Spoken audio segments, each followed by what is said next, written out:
নমস্কার। আপনার বাড়িতে টু হুইলার বা ফোর হুইলার আছে?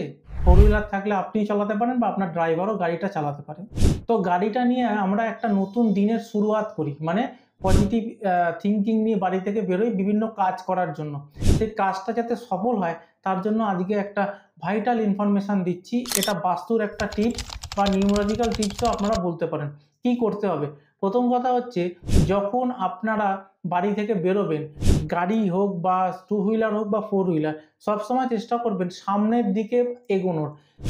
৬ ইঞ্চি হলেও সামনের দিকে এগোনোর। কারণ অনেক ড্রাইভার যারা নতুন গাড়ি চালানো শিখছে, যারা ফোর হুইলার আছে নতুন গাড়ি চালানো শিখছে, তারা গ্যারেজের মধ্যে ব্যাক গিয়ার করে ঢোকাতে অনেক সময় পারে না, এবং পারে না বলে তারা সামনের দিকে গাড়িটাকে ঢুকিয়ে নেয়। আর যখন সকালবেলা আবার গাড়িটা বার করতে হয় তখন গাড়িটাকে ব্যাক গিয়ারে দিয়ে পিছনে বার করে। এইটা সবথেকে ভুল। যদি আপনি গাড়ি নতুন শিখছেন বা চালাতে পারেন, খুব কম পারেন বা খুব একটা ভালো পারেন না, তো চেষ্টা করবেন গাড়ি যদি সামনের দিক করেও ঢোকানোর, তো সেই সময় ঢুকিয়ে কিছুটা জায়গা সামনে খালি রাখতে, যাতে যখন সকালে স্টার্ট দেবেন একটু হলেও ফার্স্টে এগোবেন, তারপরে ব্যাক গিয়ার দিয়ে পিছনে নিয়ে আসবেন। এইটা করুন, আপনি যে কাজে যাবেন সেই কাজ সফল হবে।